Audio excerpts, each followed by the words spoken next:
చెత్త బయట వేస్తారు కానీ వీడేంటి ఇంట్లో వేస్తున్నాడు? ఈ సెటప్ అంతా విచిత్రంగా ఉంది.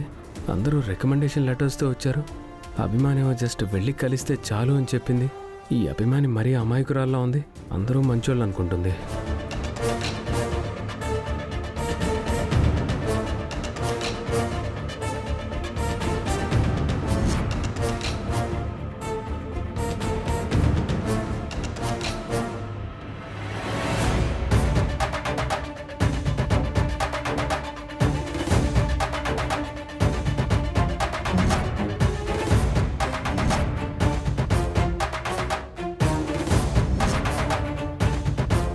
సార్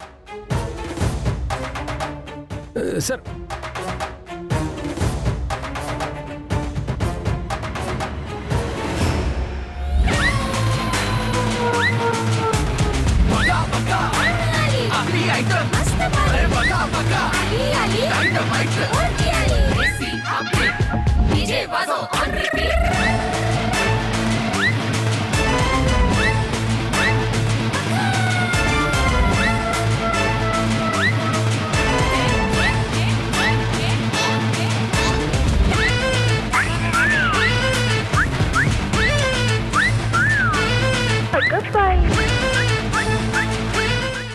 బాగున్నారా అందరూ? బాగున్నాం సార్. చెప్పండి, ఏంటి విషయం? సార్, మీ దగ్గర శిష్యరకం చేద్దామని ఎమ్మెల్యే గారి దగ్గర లెటర్ తీసుకొచ్చాను సార్. ఓహో సార్, నేను వినాయకుడి పందిర్లో చాలా పాటలు పాడాను సార్. ఇక సినిమాలో పాడదాం అనుకుంటున్నాను. ఆహా, ఒక 2 టిప్స్ మీ దగ్గర తీసుకుని వెళ్తే ఫిలిం నగర్లో దుకాణం పెట్టేస్తాను. డైరెక్ట్ ఎంపీ గారి రికమెండేషన్ సార్. ఎంపీ? సార్ అక్కడ జస్ట్ ఎంపీ సార్, ఇక్కడ సెంట్రల్ మినిస్టర్. ఆహా, మరి మీరు? Local sir, no recommendation. ఏదో ఆల్బమ్ చేశాడంట, ఇక్కడ కాంపిటీషన్ ఉందని తెలియకుండా వచ్చేసాడు. బాగుంది. అంటే మీరిద్దరు రికమెండేషన్ లేని క్యాండిడేట్లు అనమాట. అవును సార్, టాలెంట్ని నమ్ముకున్న వ్యక్తిని. ఆహా, కృష్ణానగరే మామా కృష్ణానగరే. సరే కానీ మేనేజర్ గారు సార్, ఈ రికమెండేషన్ ఉన్న వాళ్ళని అందరినీ అలా హాల్లోకి తీసుకెళ్ళి చక్కగా కూల్ డ్రింక్లు ఇప్పించండి. ఓకే సార్, మీరు రండి.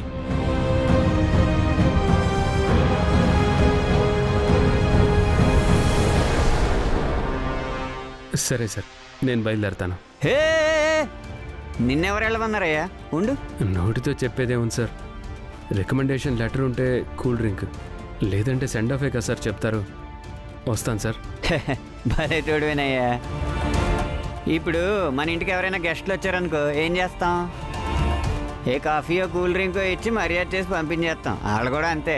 హాల్లోకి వెళ్ళిన తర్వాత ఒకసారి కూల్ డ్రింక్ ఇచ్చామనుకో ఇంక బయలుదేరమన్నట్టే.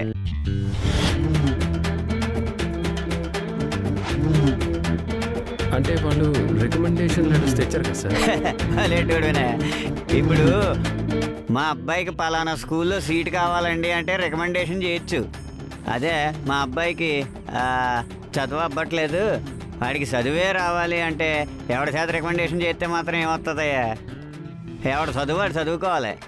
అలాగే ఎవడి శ్రద్ధను బట్టి ఎవడి టాలెంట్ని బట్టి వాడికి మ్యూజిక్ వస్తుంది, అంతే. ఇక్కడ సారీ సార్, మిమ్మల్ని తప్పుగా అర్థం చేసుకున్నాను. మీరేమీ అనుకోకపోతే ఒక చిన్న డౌట్ సార్. ఏంటి అప్పుడే డౌట్లే? సరే అడుగు. ఏం లేదు సార్, ఈ అరటి తొక్కలు వేయించడం ఏంటి, కళ్ళు మూసుకొని నడుచుకుంటూ రావటం ఏంటి, ఈ కాన్సెప్ట్ ఏంటో నాకు అర్థం కాలేదు సార్. దాని వెనక చాలా పరమార్థం ఉందిలేవయ్యా, తర్వాత చెప్తానులే. కానీ ఇంతకీ నువ్వు ఎందుకు వచ్చావు? నేను ఆల్రెడీ గతంలో ఆల్బమ్ చేశాను సార్, బాగా సక్సెస్ అయింది. ఇప్పుడు నాకు మంచి ఆపర్చునిటీ వచ్చింది. నా పాట నచ్చి నన్ను అభిమానించే అభిమాని మీ దగ్గర మెలకువలు నేర్చుకోమని పంపించింది. మరి నువ్వేంటయ్యా? సార్ నాకు టాలెంట్ ఉంది సార్, కష్టపడి పాట రాశాను. ఒకసారి చూడండి సార్, మీకు నచ్చిందంటే మీ దగ్గర శిష్యుడిగా చేరిపోతాను. ఓ పాట.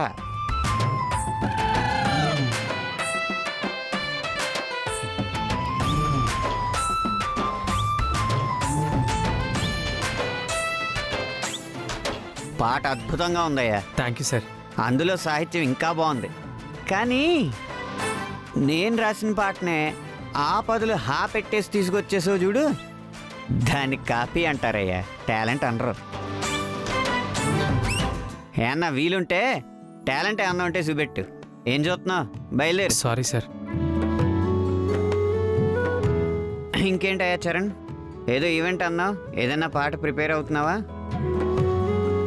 యాక్చువల్గా పాట అయితే నేను రాయలేదు సార్, కానీ ఒక అద్భుతమైన పాట అయితే నా దగ్గర ఉంది మరి సార్. ఎక్కడైనా వేరే ఎవరైనా రాశారా పాట? అవును సార్, ఎవరో తెలియని ఒక అభిమాని నా కోసం ఓ పాట రాసి పంపించింది. మరి ఎవరో రాశారు అంటున్నావు, నా దగ్గర నేనే రాశానని చెప్పేసుకోవచ్చు కదా, నాకు తెలుస్తుందా ఏంటి?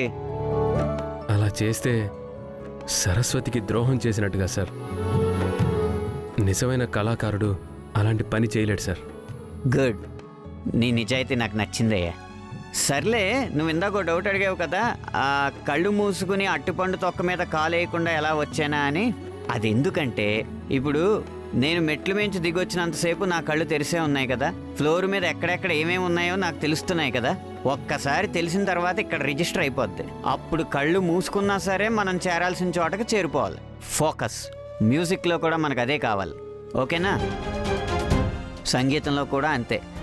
మనం ఒక పాట రాయాలన్నా, ఒక పాట పాడాలన్నా, ఒక పాట కంపోజ్ చేయాలన్నా మన దృష్టి అంతా దాని మీదే ఉండాలి. మనకి ఎన్ని అడ్డంకులున్నా, ఎన్ని సమస్యలున్నా, ఎన్ని సవాళ్ళున్నా మన ఫోకస్ మాత్రం మారకూడదు. ఒకే దాని మీద కాన్సన్ట్రేట్ చేయాలి. మన టార్గెట్ ఒక్కటే ఉండాలి. సరే, ఇప్పుడు ఇందాక నేను నడిచొచ్చిన చూసావు కదా, నువ్వు ఒకసారి ట్రై చేయి. తర్వాత ఏం చేయాలో నేను చెప్తాను. సరే సార్.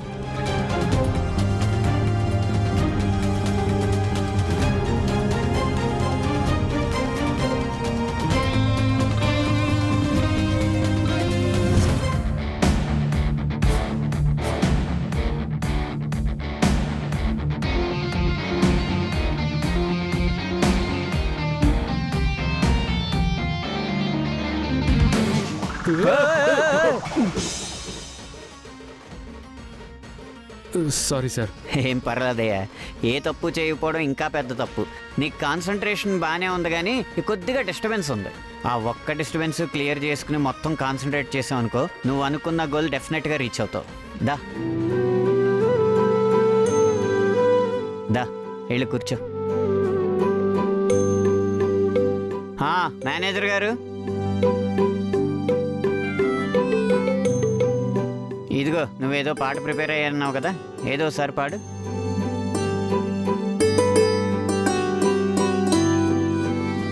బాగుందయ్యా, చాలా బాగుంది. ఇలాగే నువ్వేం చేసినా ముందు కాన్సన్ట్రేట్ చేయి. నీ చేతిలో ఉన్న పాట ముందు అద్భుతమో లేదో, బాగుందో లేదో నువ్వు ఫీల్ అవ్వాలి. పక్కన వాళ్ళు ఏమనుకుంటారో, ఏమవుతుందో అని ఆలోచించినంతకాలం నువ్వు గెలవలేవు. నువ్వే కాదు, ఎవ్వరూ గెలవలేరు.